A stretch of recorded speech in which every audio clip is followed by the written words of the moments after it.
Então, essa aqui é a nossa segunda aula sobre memória, né, os mecanismos básicos. Então, nós vamos usar 2 aulas para dar conta desse artigo do Chris Brewin, em 2014. Né?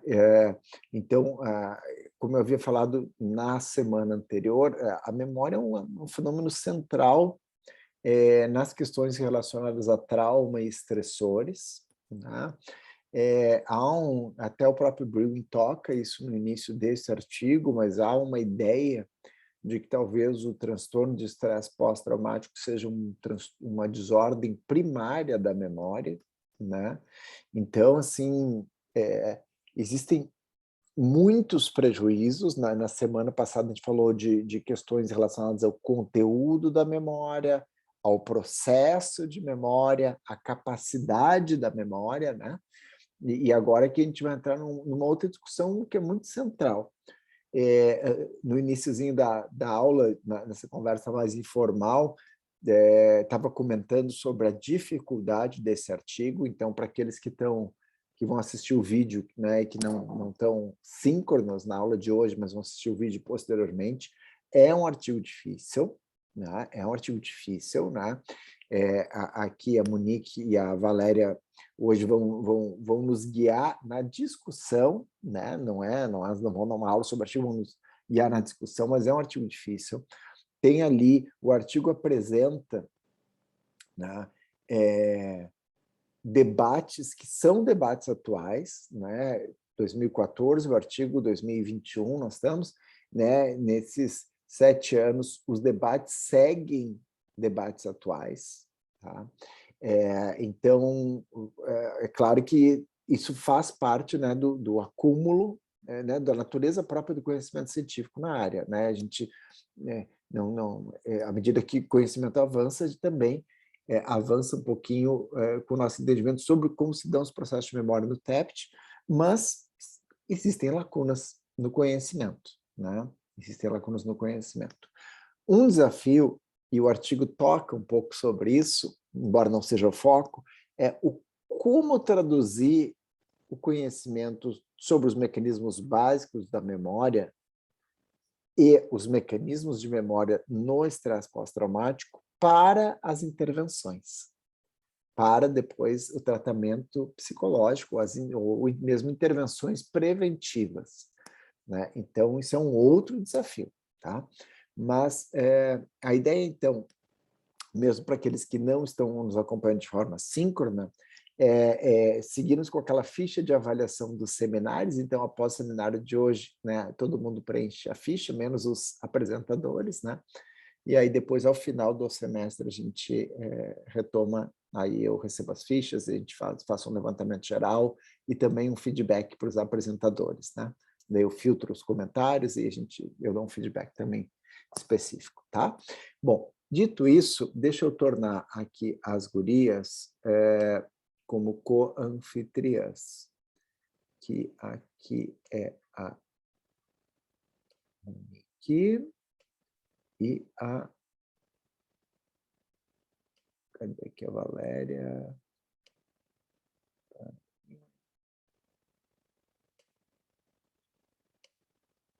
E aqui a Valéria.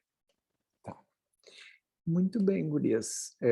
Então, a palavra está com vocês para dinamizar o nosso seminário, conduzir o seminário, né? Nessa conversa aqui sobre o artigo, né?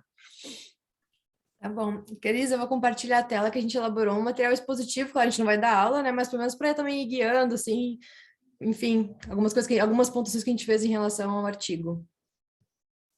Legal, fiquem à vontade para fazer isso. Eu acho que ajuda, tá? Eu acho que ajuda, inclusive, a discussão, tá? Fiquem à vontade. Tá. Aqui. Me avise só quando estiverem vendo a tela.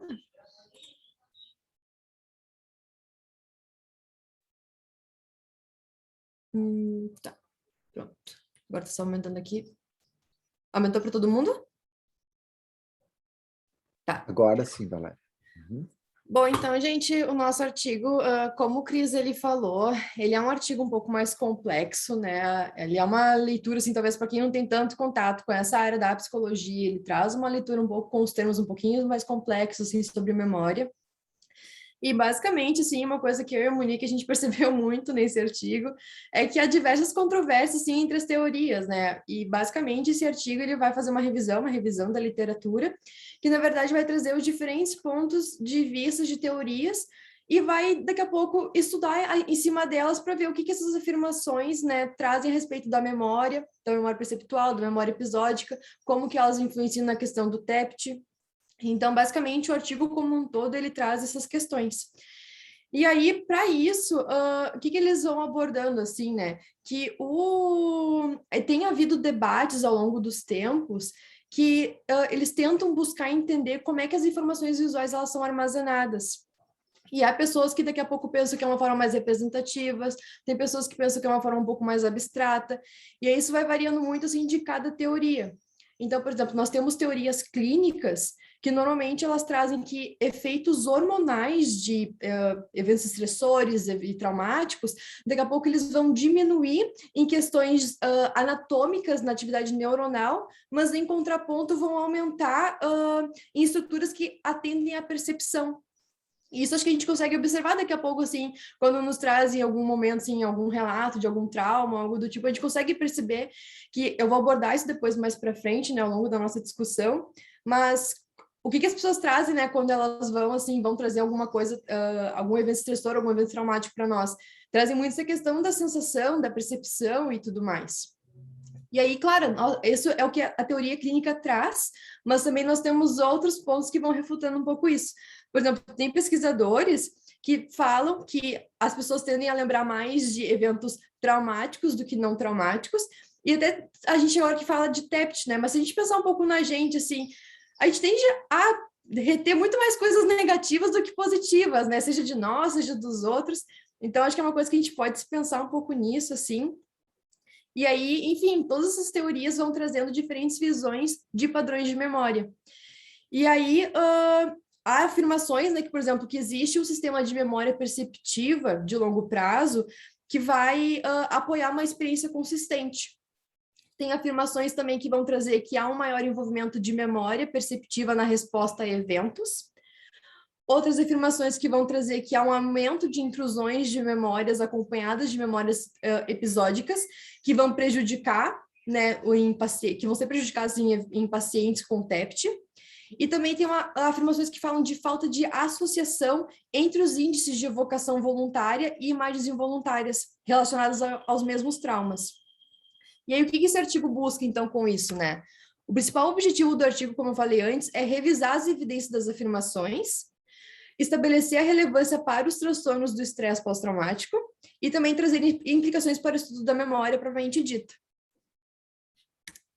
E aí, para isso, o artigo, ele divide, assim, com base em todos os estudos que já são feitos há muitos anos, ele divide a memória em três, acho que podemos dizer, categorias, de certa forma, que é a memória sensorial, a memória de curta duração e a memória de longa duração. Aqui a gente criou meio que um organograma conforme a gente foi lendo, assim, no artigo, e basicamente a memória sensorial, que é a primeira que o artigo nos traz ali, ela remete a um armazenamento de memória de curto prazo, mas que retém brevemente traços sensoriais, que normalmente é em forma de imagem, mas também nós podemos ter outros estímulos auditivos, estímulos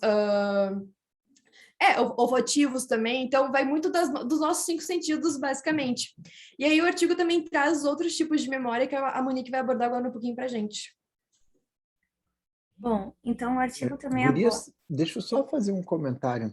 Uhum. Eu acho que esse esquema que vocês estão apresentando aqui, né, do ponto de vista de processos de memória, né, e os autores vão talvez indicar a ideia de que são sistemas separados, né, de memória. Eu acho que foi muito legal assim de vocês botarem, porque eu acho que isso ajuda um pouquinho a organizar a informação, porque o artigo ele meio que vai e volta, né? Então, a gente que às vezes meio... Então, gostei muito disso aqui, acho que nos ajuda depois até para a própria discussão, tá? Ah, que bom, Cris. Tá. Foi até um pouco difícil de elaborar, porque nós encontramos vários organogramas que traziam a organização de uma maneira diferente, né? Então, nós elaboramos conforme a gente foi lendo no texto mesmo e conforme foi fazendo sentido para a gente. Bom, como a Valéria falou da memória sensorial, a memória de curta duração, também conhecida como memória de curto prazo, ela pode ser definida como um mecanismo de memória que nos permite reter uma determinada quantidade de informação durante um período curto de tempo, né?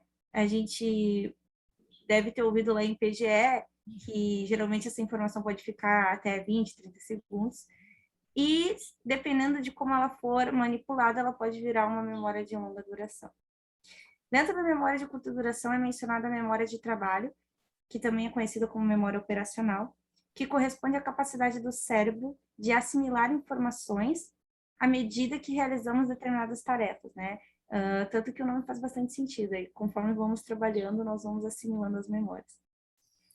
As memórias de longa duração, elas podem durar a partir, né, aí de 20 segundos a vida inteira, né?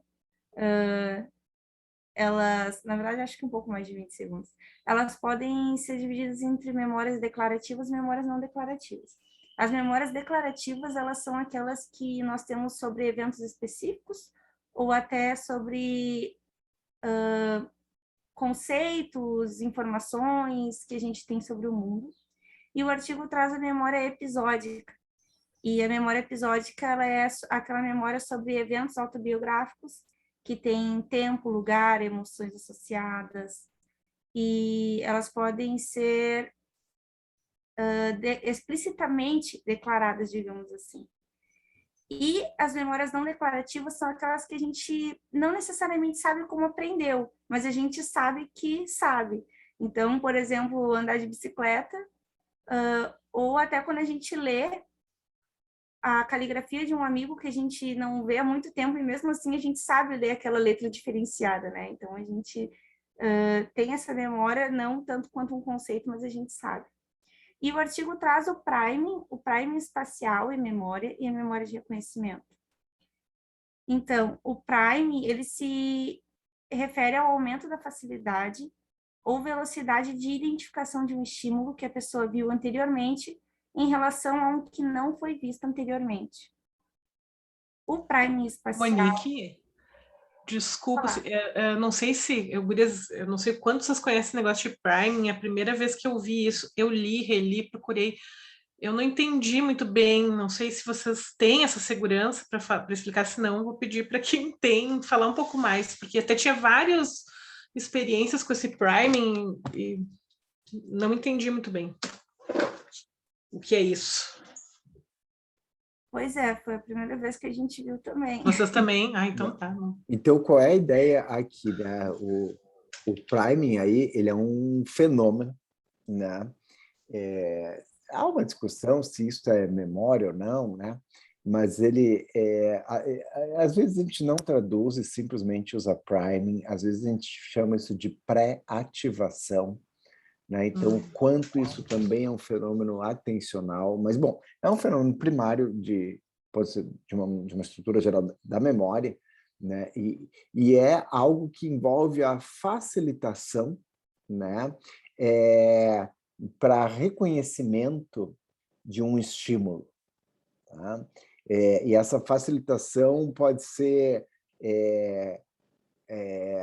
de tornar menos oneroso o processamento, ou seja, ser mais fácil ou mais rápido de você reconhecer um estímulo, né? Isso geralmente envolve, né, uma apresentação prévia do estímulo, que pode ser, né, algo mais claramente percebido ou até mais implicitamente percebido. Tá? Então, de uma forma, uma apreensão menos implícita. Então, por exemplo, né, Você pode ter uma apresentação subliminar, do ponto de vista de uma apresentação num frame, né, em milissegundos, de um estímulo de uma forma subliminar. E depois, quando você vai pedir uma evocação, as pessoas mais facilmente evocam estímulos associados àquele estímulo que foi, por exemplo, subliminarmente apresentado, né? Mas o priming, então, por que é implícito, né? Porque não necessariamente esse processamento se dá, né, de uma forma capaz de ter nomeação verbal, declarativa, né? Então, falando de memória implícita. Tá? E por que ele é importante nesse contexto do TEPT? Então, que ideias vocês têm sobre isso aqui?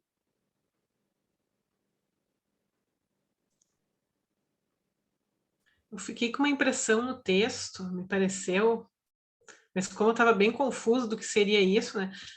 Se a pessoa já tivesse alguma cena daquele estímulo, aí ela conseguiria consolidar melhor depois a memória, reduziria o risco. Mas não sei se eu compreendi bem.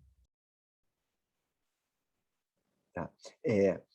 Uma ideia aqui, vamos dizer assim, deixa eu voltar um passinho atrás.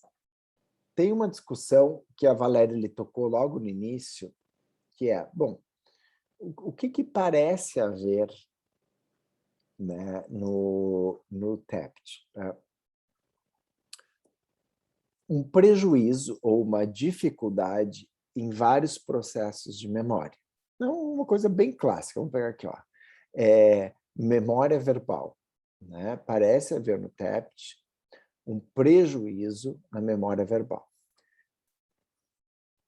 Há uma hipótese de que isso possa estar associado ao TEPT, ou seja secundário ao TEPT, e faria sentido, né, especialmente à luz dos estudos de neuroimagem, né, que mostram, por exemplo, alterações, né, no funcionamento ou mesmo em tamanho, né, aí alterações volumétricas em estruturas como estruturas, né, hipocampais, né?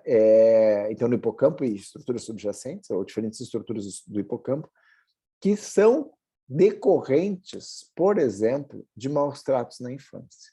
Tá?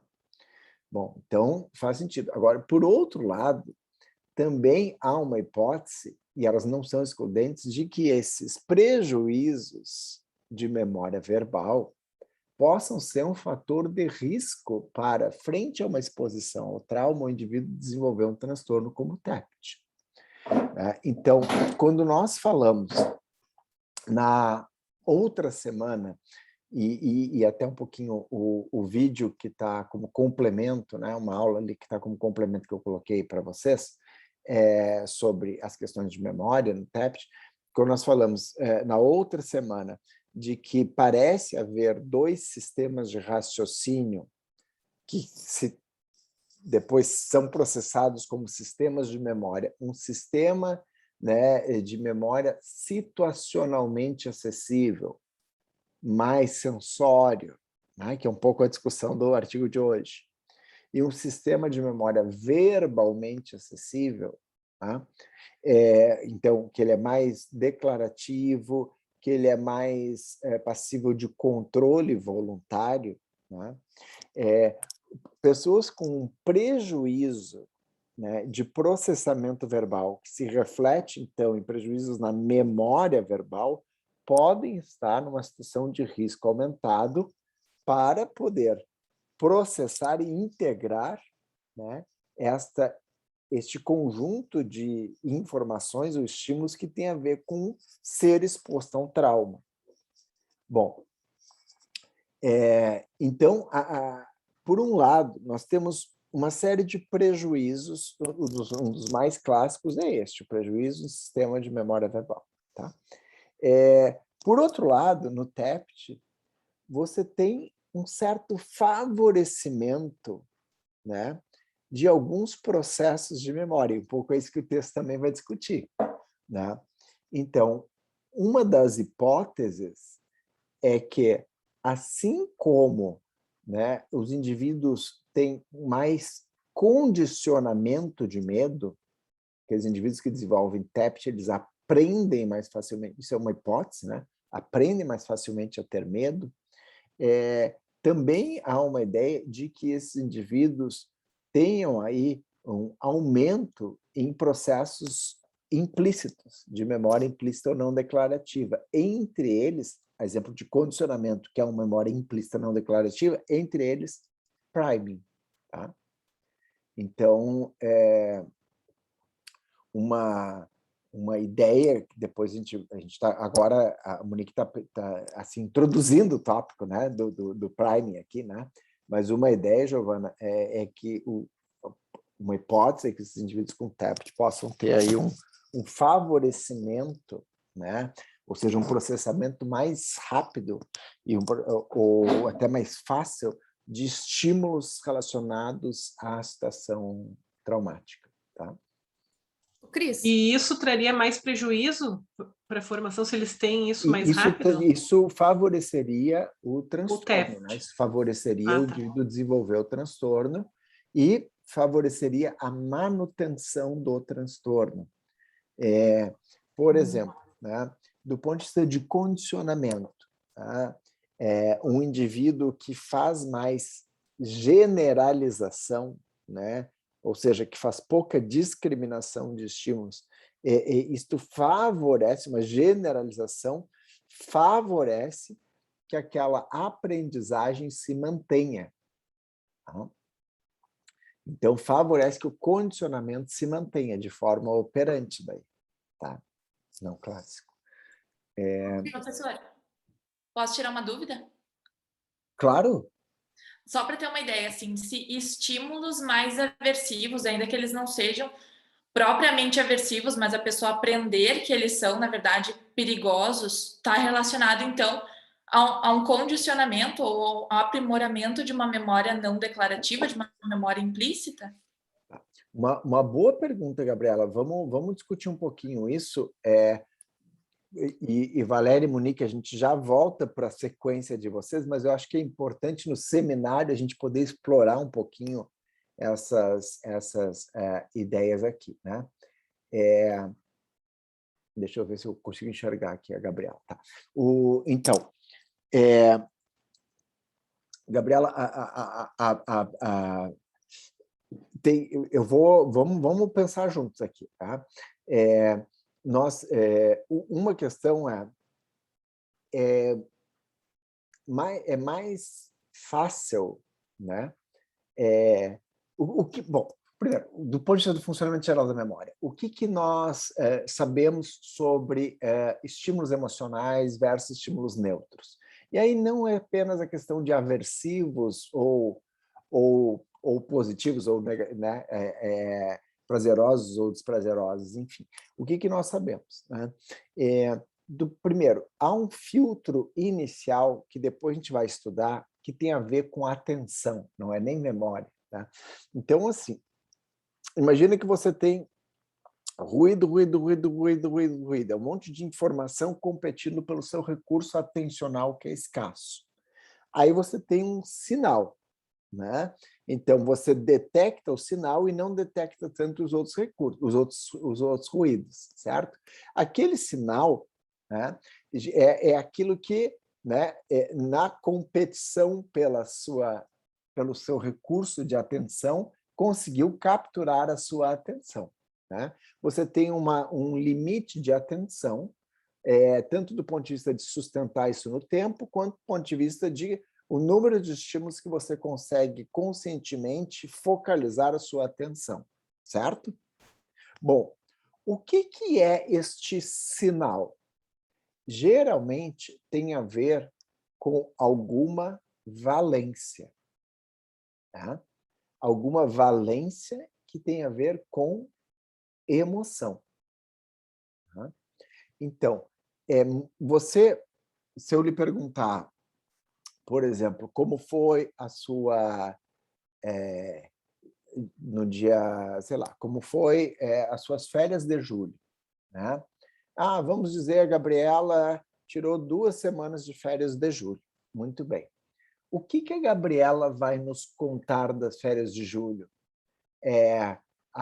As vezes em que ela escovou os dentes, as vezes em que ela botou o pijama, né? Ou quando, sei lá, o tio de quem ela gosta muito ligou de São Paulo para dizer que estava com saudades, ou quando, né, ela comeu, né, uma pizza especialmente apetitosa porque estava muito legal sair com os amigos depois de tanto tempo, finalmente. Então, assim, o que marca, né, do ponto de vista o que marca o processo atencional? Geralmente é um componente emocional. De tudo que você viveu num dia, de tudo que foi apresentado, um número muito restrito de coisas foram, de fato, conscientemente focalizadas pela sua atenção. Qualquer um de vocês, pensem onde vocês estão, tem um monte de coisa acontecendo em volta de vocês. Por exemplo, até informações, né? Sei lá, eu estou com as costas doendo, eu estou com não sei o quê, ou estou com o pé, ou tenho o cheiro do cachorro, ou tenho a vizinha que não sei o quê. Um monte de coisa está competindo pela atenção de vocês. Mas eu espero que, nesse momento, vocês estejam focalizados, né, na telinha do computador. Mas tem muita coisa acontecendo. Bom, o que vai ser depois processado, né, como memória transferida para um sistema de memória sensorial para uma memória de curta duração e depois para uma memória de longa duração? Porque quando eu te pergunto, né, Gabriela, como é que foram as tuas férias de julho, isso é uma memória de longo prazo, é uma memória de longa duração. O que tu vais evocar? Né? De tudo que tu atentaste, e que foi pouca coisa do que aconteceu, algumas foram consolidadas na memória, que é um número menor ainda do que aquelas que tu atentou, do que tu prestaste atenção. Agora, o que do ponto de vista de economia, né? Porque não caberia todas as informações do mundo. Então, do ponto de vista de economia psíquica, né? E aqui é realmente uma questão de energia, né? do nosso hardware aqui, né? É aquilo que tem um maior valor de sobrevivência, né? E geralmente são coisas que têm a ver com estímulos positivos, né? E estímulos negativos, tá? Então, coisas que têm a ver com apetite, aproximação, e coisas que têm a ver com esquiva, aversão.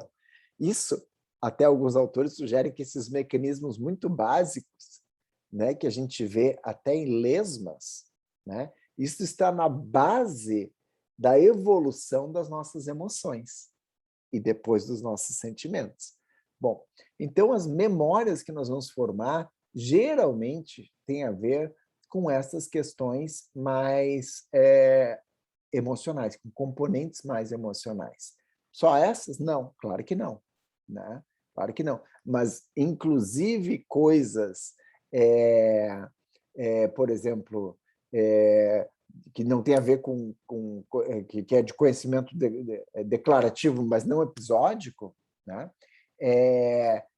Nós, geralmente, se nós associamos com algum componente emocional, nós aprendemos mais facilmente, certo?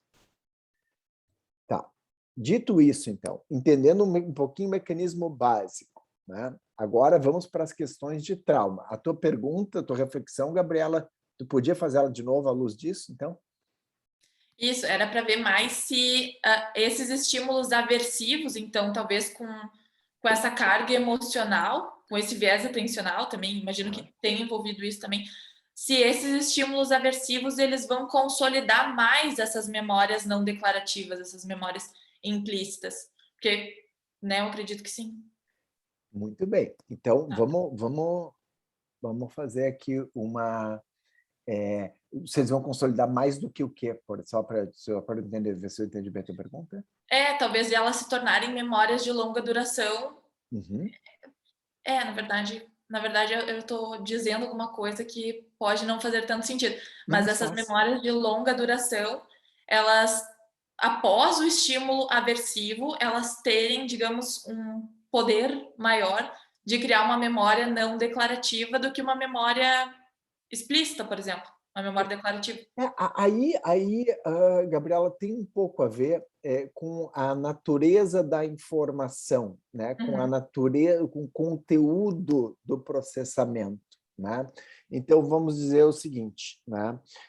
Tu podes ter um tipo de condicionamento, né? Muito intenso, né? De uma forma não declarativa, tá? Possivelmente, muitos de nós, né, ou por condicionamento clássico ou por condicionamento vicário, né, aprendemos, né, que certos estímulos nos provocam dor, certo? E nós tendemos a esquivar. Nós e tudo que é bicho, né, pessoal? Isso não é uma coisa só nossa, tá? E é claro que essas memórias que contribuem para a nossa sobrevivência, tá? Elas devem, né? Do ponto de vista se vocês fossem programar algo, vocês fariam isso, né? Elas devem marcar muito fortemente o organismo, né? O indivíduo ou animais não humanos. Tá? Então, geralmente você tem aí a formação de uma memória, né? E essa memória tem a ver com uma rede associativa, onde existem vários componentes, o estímulo, diferentes aspectos sensoriais e o conteúdo ou a resposta emocional que faz parte dessa rede associativa. Tudo bem. Então, eu não preciso todo dia aprender que eu não devo enfiar o dedo na tomada. Eu não preciso todo dia aprender que eu não devo meter a mão no fogão, né? Ou eu não devo entrar no banho sem ver a temperatura da água antes, ou coisas do gênero. Né? Não, eu não preciso todo dia aprender isso de novo. Poucas experiências devem ter marcado isso. Né? Então, é claro que você tem isso muito forte. Por isso também que, às vezes, é muito difícil você extinguir essas memórias. Né? Dependendo, né? Dependendo, você pode ter muita dificuldade para extinguir essas memórias, certo?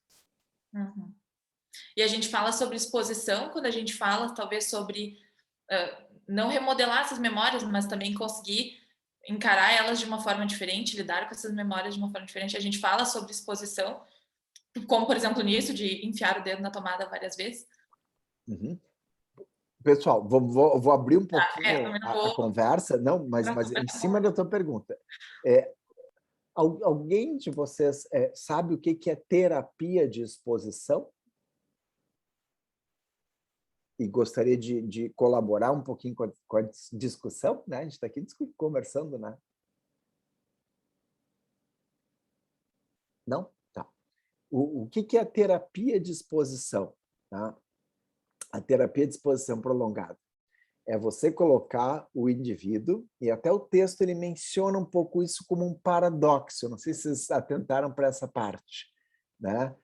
O Breuer até diz, olha, tem um paradoxo aqui. Né? Do ponto de vista da terapia de exposição, que é um dos tratamentos mais efetivos para o TEPT. Né? Agora, o que é a terapia de exposição? Você coloca o indivíduo exposto à memória do trauma e você mantém ele exposto, né, por um tempo suficientemente prolongado para que, frente à exposição da memória, seja eliciada a emoção que faz parte dessa rede associativa de medo. Então, a emoção aqui é medo, é desespero, é horror, né? Então, assim, é uma emoção muito intensa, né? Que tem a ver medo / ansiedade muito intenso. À medida que a narrativa vai se aproximando do ponto central, esta emoção vai se tornando mais e mais forte. Mas o que acontece com o passar do tempo na terapia de exposição? O indivíduo, quando ele fica exposto à narrativa do trauma, ele começa a experienciar muita ansiedade Daí essa ansiedade vai se tornando muito extrema e ela entra num platô. E depois ela começa a decrescer, tá? E à medida que, enquanto eu estou exposto, né, à informação, à narrativa do trauma, à memória do trauma, e isto vai acontecendo com a minha ansiedade, eu vou formando uma nova associação, uma nova aprendizagem, que é memória, conteúdo, estímulos relacionados ao trauma, tá? Mas com ansiedade menor, menor, menor, menor, até com ansiedade mais baixa. Se eu faço isso de uma forma repetida, a teoria por trás disso é de que eu vou extinguir a memória. Estou fazendo um processo de extinção de memória. O que é a extinção de memória? É eu eliciar a informação sobre o trauma sem ter a resposta de medo e terror. Tá? Então, isso aqui é um pouquinho a questão da terapia de exposição e o racional por trás. Tá? Deixa agora eu voltar a passar a palavra de novo para a Monique, só para a gente poder avançar um pouquinho com o seminário, depois a gente já faz mais novas perguntas, tá? Ô, Cris, só antes da Monique continuar, não, o artigo até uma hora ele faz faz um questionamento assim para a gente meio que, não digo pegar ratão, mas ele fala, na terapia de exposição deveria aumentar o medo das pessoas e não diminuir, porque ela está sendo exposta, então ele faz essa brincadeirinha assim também no artigo. Vai, Mo, é contigo. Exatamente, Valéria. E aí é que é um pouco paradoxo, porque em tese você estaria reforçando, né, a memória, porque você está relembrando.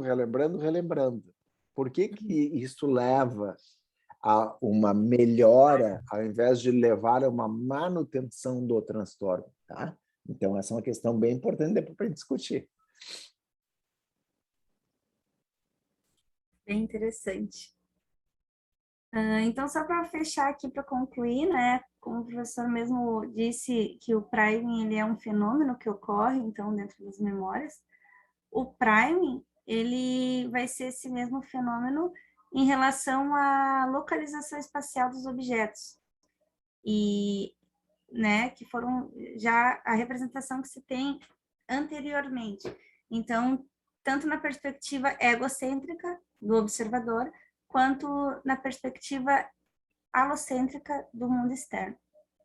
E, por último, a memória de reconhecimento, que seria, então, a capacidade de armazenar informações sobre materiais visuais complexos e que foram apresentados brevemente, mas por inúmeras vezes.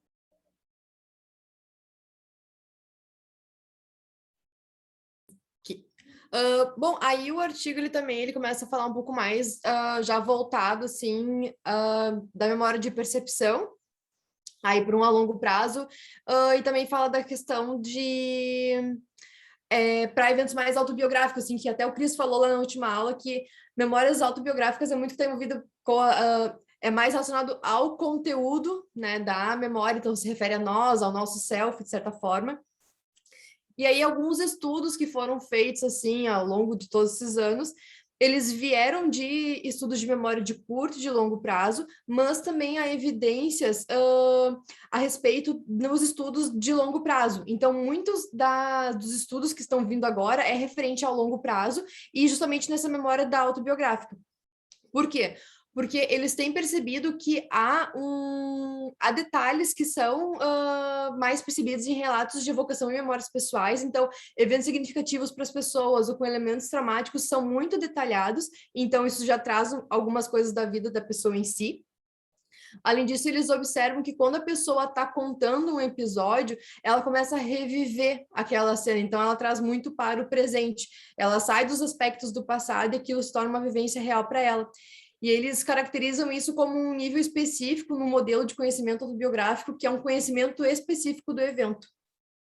E, além disso, eles também, com base no que foi estudado, acho que tem uma coisinha no chat aqui, só para eu ver.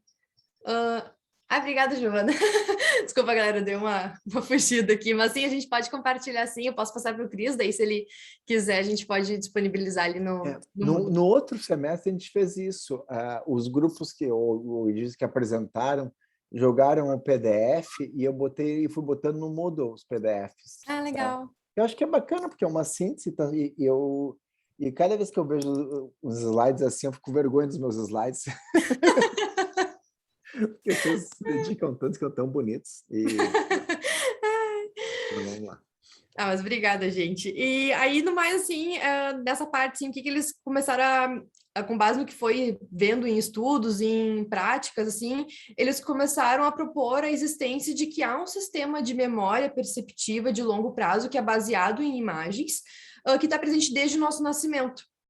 E que esse sistema de memória ele vai capturando detalhes sensoriais e perceptivos de momentos significativos, podendo ser coisas bem pessoais realmente, ou coisas mais de estressores, traumáticos, enfim. E isso sim pode apoiar uma experiência consciente, que a gente volta lá numa afirmação que eu falei lá no início que eles estavam tentando estudar sobre. E aí, esse sistema que eles estão começando a propor, ele se difere de um sistema verbal, porque é baseado em narrativa e depende de linguagem e tudo mais. E até nisso eu quero só aproveitar que não sei se agora seria o momento, Cris, para perguntar, enfim, que até quando a Giovana estava começando a falar, me veio na cabeça, mas já que a gente está tocando aqui no assunto do sistema verbal, uma coisa que eu fiquei em dúvida no artigo enquanto eu li, assim, que realmente tentei pesquisar e não consegui compreender muito sobre, foi aquele verbal overshadowing, eu acho que é assim que pronuncia. Aí onde é que ele entra, assim, porque eu não entendi muito bem o funcionamento dele, não sei se a gente pode entrar agora um pouco sobre isso também, não sei. Podemos falar. A questão do que a gente chama do sombreamento verbal, né? Isso é basicamente estudado como um fenômeno atencional. Uhum. Né? E isso... Onde é que aparece aqui no texto? Deixa eu só ver. Quero atualizações. Onde é que aparece aqui no texto? Mais adiante ali, verbal overshadowing. E basicamente o que é, né? Começa com os estudos da Anne Treisman, não sei se vocês lembram, se estudaram isso em PGE, né? Com os estudos, com um experimento com escuta dicótica, onde você tem 2 canais, né? Onde você pode ter um estímulo sendo processado num canal auditivo e um outro estímulo sendo processado no outro canal auditivo. Não sei se vocês lembram desses experimentos, né? E aí tem vários fenômenos associados às questões de atenção verbal. Que é um clássico disso é o efeito de festa de coquetel. E esse é bem o nome do fenômeno mesmo, é o Cocktail Party Effect, né? Que tem a ver quando você está numa festa, aí você ouve um monte de coisa, que eles zum, mas aí alguém lhe diz Valéria, aí você ouve Valéria e já se vira, né? Porque você então reconhece um estímulo, né? Que tem uma saliência em relação aos demais. Né? Então, esse sombreamento verbal, né, tem a ver com quando você tem um canal sendo mais processado do que o outro, né, que na verdade prepondera o processamento em relação ao outro. Tá, agora faz sentido. É que eu comecei a ler, eu comecei a ficar meio confusa, eu tentei falar com a Monique, e a Monique também ficou confusa nisso, daí tá, agora faz sentido. Mas, ok. Aí aqui seguindo, acho que agora vem um pouquinho a Mo também falando. Eu peço desculpa de antemão que está passando um carro de som aqui na rua. Vocês vão ouvir um barulhinho, mas tentem manter o foco atencional aqui na gente. Isso aí, esse é o espírito. Então, o Flashbulb Memory, que seria, então, as memórias vívidas, elas são um dos focos de estudo que tem tido ultimamente sobre o nível de recordação das circunstâncias em que os indivíduos souberam de eventos chocantes. E é trazido, então, os exemplos de o assassinato de uma pessoa famosa ou até o 11 de setembro. E essas memórias, então, elas foram denominadas de flash porque seriam como uma fotografia realmente um flash daquele momento vivido, né? Então, é uma memória muito visual e teria uma qualidade, assim, primária, viva, daquilo que foi observado. Uma memória muito perceptível. Então, é como se esse evento tivesse mandado para o nosso cérebro agora imprima, né, que o artigo traz um now print, que registra, então, indiscriminadamente qualquer atividade neural em andamento em uma imagem duradoura. Desculpa, gente, esse som tá chato. De qualquer modo, não foi... De qualquer modo, essa não seria uma analogia perfeita, né? Então, como o artigo ele vem refutando várias coisas, né? Também é refutado esse conceito, porque muitos pesquisadores trazem que não seria a memória assim tão marcante, mas que muitas vezes foi uma memória muito repetida. Então, o estímulo foi repetido tantas vezes que aquela memória se consolidou e não, de fato, em si, pelo momento, né? Pela memória de flash.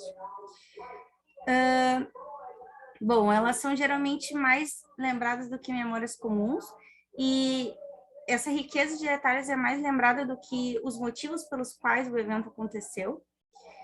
E por que é trazido o exemplo do 11 de setembro? Né? Foi feita uma pesquisa com um pessoal que presenciou o 11 de setembro e uma semana após o evento foram feitas várias perguntas sobre a riqueza de detalhes do que tinha acontecido. E depois de 1 ano, depois de 2 anos, foram feitas as mesmas perguntas e as pessoas sabiam contar novamente com riqueza de detalhes aquilo que tinha acontecido. Então, foi considerada que essa memória perceptiva ela tem assim, um grande impacto e ela é muito duradoura, assim, né? É uma imagem que fica bem solidificada. Eu acho que se a gente chegar para alguém agora, no 11 de setembro, perguntar, com certeza vão ter pessoas que vão lembrar com uma riqueza de detalhes impressionante, assim. E conecta muito com o emocional, como a gente vinha conversando antes, né? Tem muita gente que fala, eu lembro muito bem porque eu estava com tal pessoa, ou porque eu estava fazendo tal coisa, né? E é uma data que vai ser lembrada essa semana ainda. Mas vocês não, né, Monique? Nem tinham nascido? Eu já. Eu já tinha nascido, mas confesso que não lembro. Sim, não tem como. Mas os mais velhos, tipo eu, sei dizer tudo do dia. Tudo.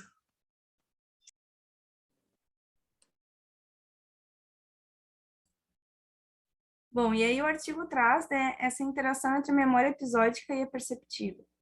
Então, em condições normais, como a lembrança consciente de eventos autobiográficos significativos, as duas tendem a ser intensificadas, né? Mas muitos pesquisadores têm trazido que muitas vezes há uma dissociação entre a memória episódica e a memória perceptiva, com uma funcionando mais eficazmente do que a outra. Acho que é isso, pode passar. Bom, aí agora o artigo ele começa a trazer mais voltado ao TEPT mesmo, né? A memória perceptual e episódica. E aí, para a gente, assim, não vamos nos ater tanto, mas para não deixar de falar, obviamente, ele traz algumas teorias psicológicas a respeito do TEPT.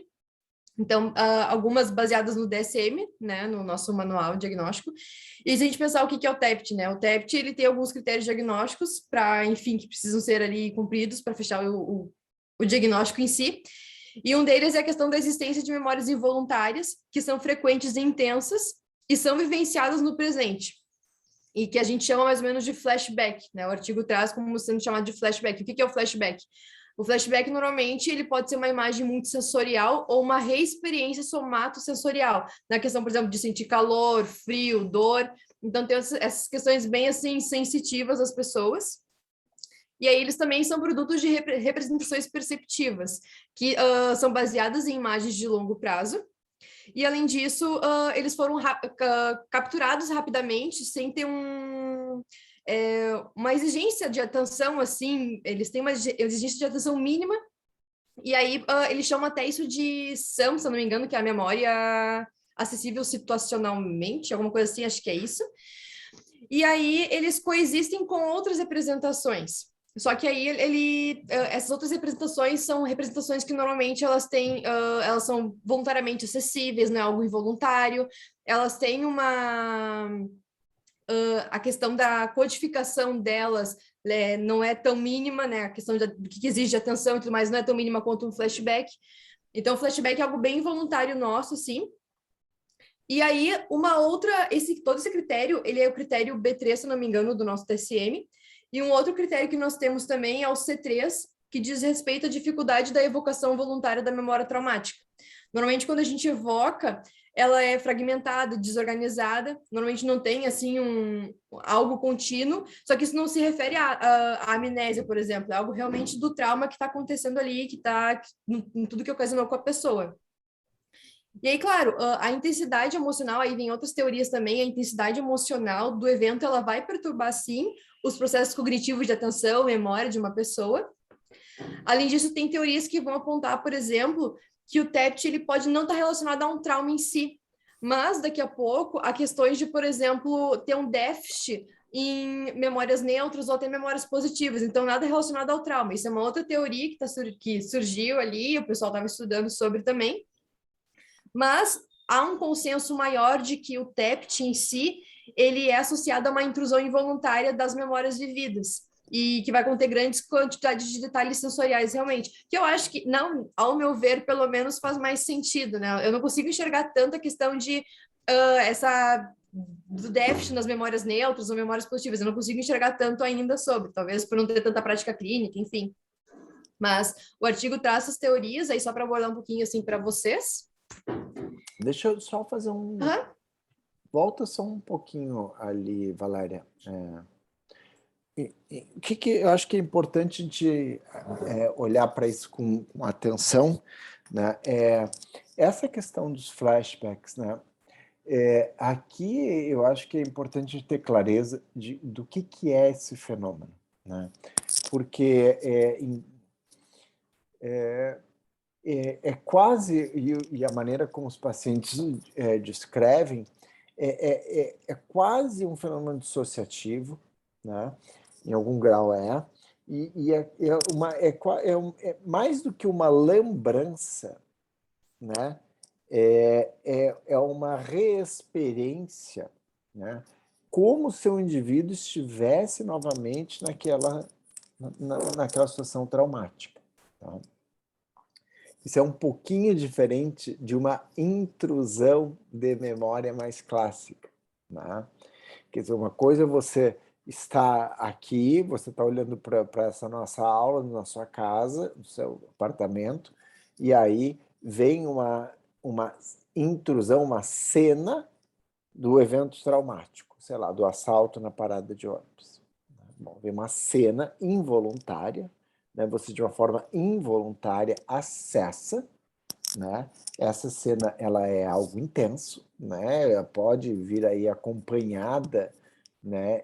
Até de uma resposta emocional ou fisiológica, né? Ou até mesmo comportamental. Bom, outra coisa é você ter uma reexperiência, né? Como se você estivesse naquela situação, de novo. Como se você estivesse revivendo aquela situação. Que é algo já mais dissociativo nesse sentido de que você não está na situação, você está ali sentadinho na sua cadeira, na sua sala, e você tem uma experiência que você não está ali, você está num outro lugar. Você está vivendo algo dentro de um filme, de um passado, né? Mas a sua sensação, inclusive o seu corpo, responde como se estivesse acontecendo de novo. Tá? Nem todos os pacientes com TEPT têm flashbacks, tá? Mas é algo bastante distintivo, né, nos quadros de TEPT, né? Se o paciente relata flashbacks, você pensa logo em TEPT, né? Então, é importante, é um fenômeno de memória, né? Mas é um fenômeno muito intenso, tá? Então, só para a gente diferenciar um pouquinho do que é a memória mais involuntária, que produz desconforto, produz sofrimento, mas não tem a sensação de revivência como tem no flashback, né? tu quiser ir agora no próximo. Tá. Valéria. Não, aí só, por exemplo, quando a pessoa, assim, né, Cris, quando a pessoa, digamos, entra num estado emocional, assim, até de daqui a pouco chorar e tudo mais, ela já tá realmente, aí a gente fala em flashback, né? Ela pode ter uma resposta emocional, Valéria, que pode acontecer sem flashback, tá? Ela pode ter uma resposta emocional, até esperado que tenha, né? Sim. Mas o que caracteriza um pouco o flashback é a sensação de reviver aquilo, tá? E aí o artigo, ele começa, então, a trazer mais as questões já da memória, que eu falei, e agora voltado ao TEPT, né? A gente falou um pouquinho da teoria do TEPT em si, mas agora a gente vai falar um pouquinho mais das memórias. E aí ele traz a memória perceptual involuntária em transtornos de estresse pós-traumático. E aí, nisso, elas vão ser descritas como sendo memórias breves e perceptivamente detalhadas, então vão ter detalhes visuais muito predominantes em aspectos visuais. Além disso, as cenas traumáticas vão ser cada vez mais reexperimentadas pelos indivíduos ali que estão passando por essa situação. E, além disso, eles falam que a descrição, né, o que eles observaram nos pacientes, nos indivíduos, que a descrição dos detalhes sensoriais, elas são muito mais em memórias traumáticas quando comparadas com memórias não traumáticas, né, no que eles foram observando, assim, nos atendimentos. E, além disso, tem muito também a questão da sensação do agora, que é mais ou menos o flashback também, que são as memórias involuntárias vivenciadas como se estivesse acontecendo ali no presente. Então, a pessoa se desvincula de que aconteceu no passado, e, enfim, aquilo ali vem tudo à tona para ela.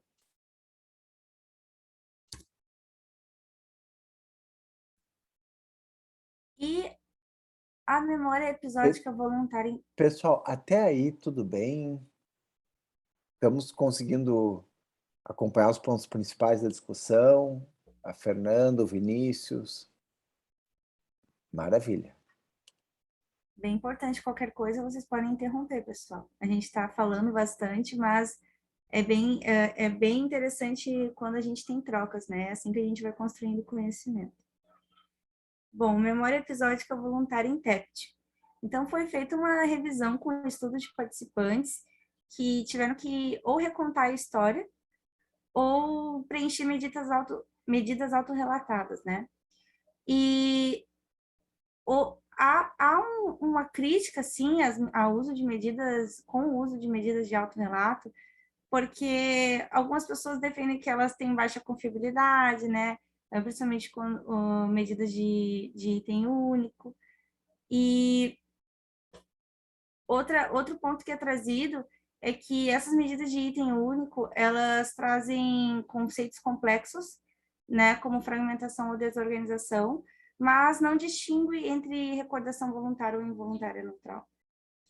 Então, essas também medidas de autorrelato, elas podem ser influenciadas pelas características da demanda e elas podem não corresponder ao desempenho real da memória. Então, os pacientes de TEPT, em alguns estudos dessa revisão, foi descoberto que os pacientes de TEPT, eles demoram mais para recuperar memórias autobiográficas quando eles ouvem um script de um evento traumático do que quando eles ouvem um script de um evento super angustiante, horrível, aterrorizante, mas que não seja traumático, né? E isso sugere que a memória do evento traumático foi bem menos integrada com outro material autobiográfico. E esses prejuízos na memória do trauma voluntário, eles foram frequentemente encontrados para prever o curso do TEPT, além dos efeitos de níveis iniciais de sintomas. Então, isso foi bem importante, assim, para descoberta, assim, de tratamento, né, e previsão de sintomas iniciais. Teve um artigo dessa revisão que propôs que níveis mais elevados de fragmentação e desorganização nas narrativas de trauma estão relacionados à ocorrência de respostas dissociativas. Eu não entendi muito bem se essas respostas dissociativas são dissociativas no sentido de não fazerem sentido ou no sentido dissociativo mesmo, assim, da psicopatologia. De psicopatologia. Tá. Eu, inclusive, queria trazer uma coisa que eu achei muito interessante, é uma hipótese que é apresentada ali só quero ver se eu peguei direito.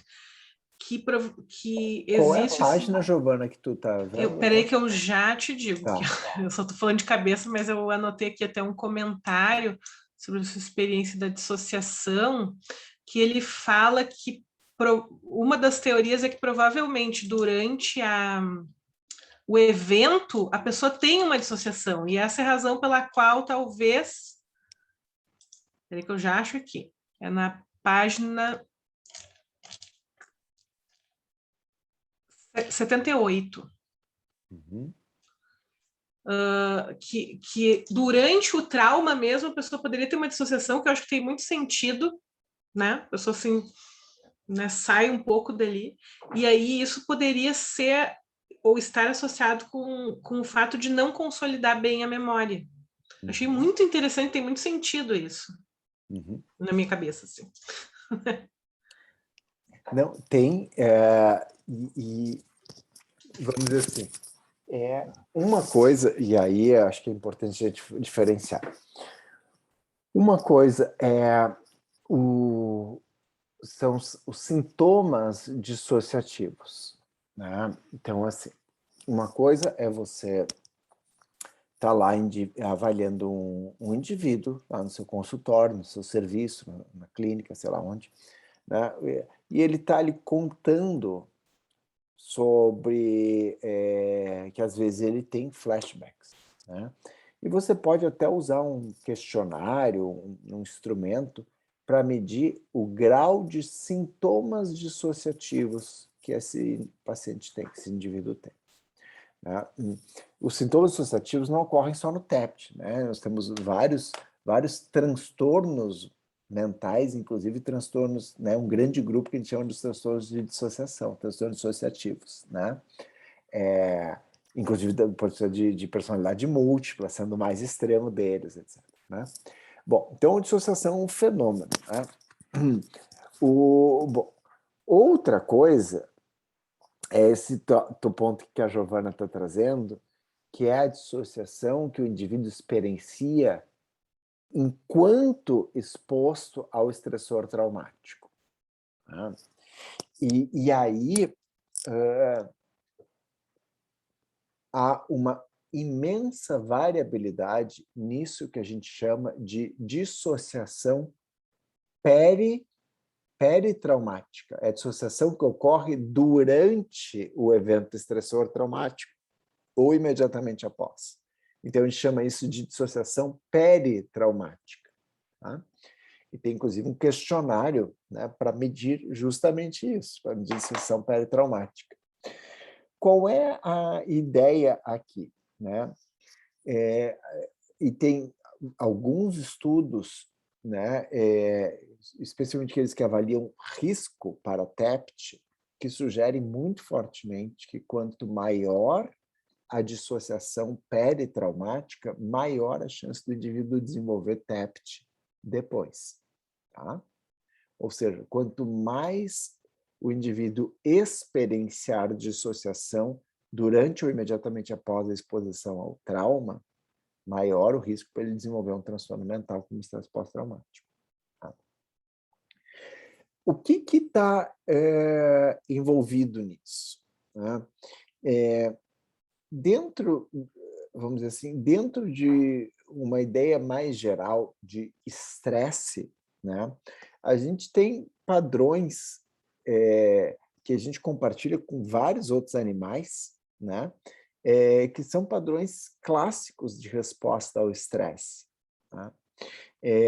Um deles tem a ver com luta, né, com você enfrentar o estímulo aversivo, ameaçador. Um outro tem a ver com fuga, né? Você se esquivar, né? Um outro tem a ver com filiação ao agressor, e aí é uma coisa bem específica, né? E um dos mais clássicos e melhores estudados tem a ver com essa resposta de freezing ou congelamento, né? E existem maneiras de você medir isso, inclusive tem uns colegas no Rio de Janeiro muito capitaneados por uma colega chamada Eliane Volchan, que tem, inclusive, uma hipótese muito original, né, muito original sobre isso, e é talvez uma das contribuições brasileiras mais importantes para o TEPT, que é o conceito de imobilidade tônica. Então, você põe o indivíduo numa plataforma e você mede a imobilidade tônica do indivíduo. E essa imobilidade, ela parece ser um correlato comportamental dessa resposta de freezing ou congelamento. Então, e talvez o componente fisiológico disso, né, do ponto de vista psíquico, seja a dissociação. É uma hipótese, né? Mas é possível que a dissociação seja um componente psicológico disso. Tanto que, em geral, as situações, quando você olha, aí você olha para o tipo de estressor, e não para outras variáveis, tá? Existem variáveis individuais que levam à dissociação, mas quando você olha para o tipo de estressor que mais leva à dissociação, geralmente tem a ver com situações, né, de estressores provocados pelo homem como ser humano, né, onde você não consegue escapar, né? Então, aquelas situações de abuso crônico, né, situações de abuso físico, abuso sexual crônicas, que vão por anos, situações de tortura ou cárcere, né, onde o indivíduo não consegue escapar, né? E é aí que, geralmente, você tem, tirando todas as outras variáveis, tá? Olhando somente para o estressor, você tem as situações de maior dissociação. E parece, em algum grau, uma certa cisão do self, né? Uma cisão do eu, né? Algo que está ali experienciando aquela coisa horrorosa e algo que não está. Algo que não está mais ali, né? Então, e aí, bom, você vai ter várias hipóteses psicodinâmicas para a dissociação. Dissociação é um fenômeno que é estudado há um século e, sei lá, 120 anos, né? Então, você tem as hipóteses aí psicodinâmicas, hipóteses de dissociação como um mecanismo de defesa, por exemplo, né? Entre outras coisas, tá?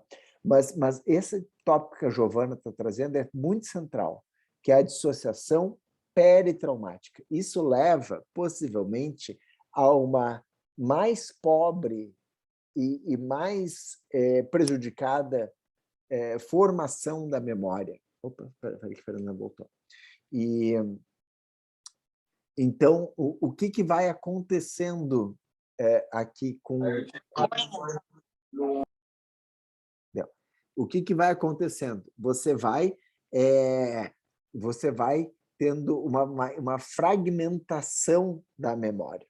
Geralmente, você está isso do ponto de vista neurobiológico tem a ver, em grande parte, com cortisol. Tá?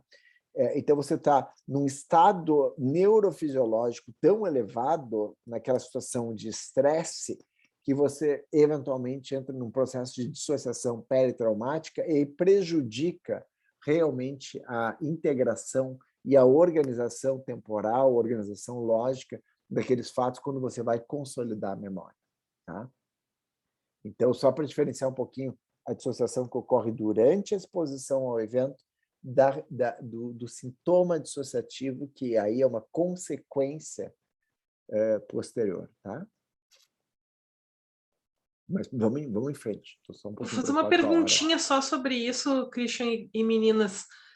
Eu não vi no texto, mas será que, por exemplo, uma pessoa que, não sei se tem estudos assim, que já tem dissociação ocasionalmente, e aí acontece um evento traumático, ela tem mais chance de vir a desenvolver TEPT? Eu não me lembro se esse artigo toca nisso, mas sim, a chance é aumentada. Tá, faz sentido. Uhum. Eu fiquei com uma dúvida agora que a Giovana falou.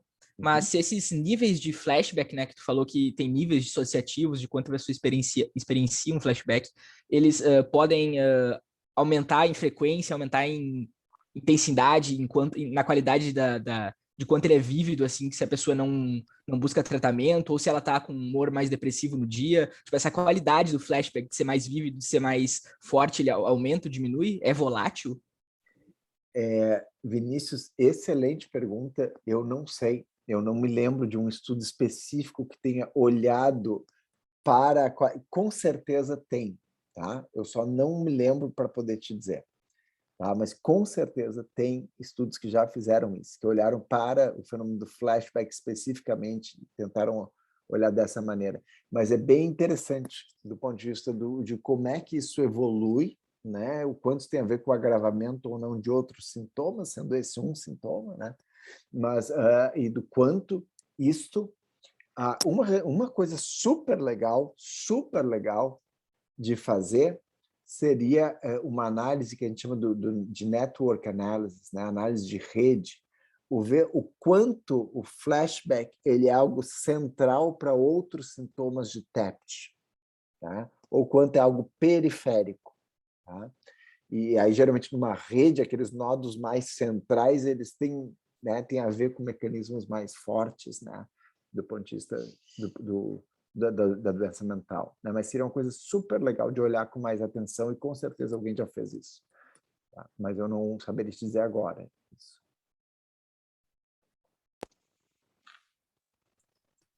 Bom, é isso. Na verdade, agora já é o artigo ele finaliza aqui nessa parte, porque depois ele já vem com uma tabela que mostra alguns estudos que foram feitos, e o que foram os achados ali.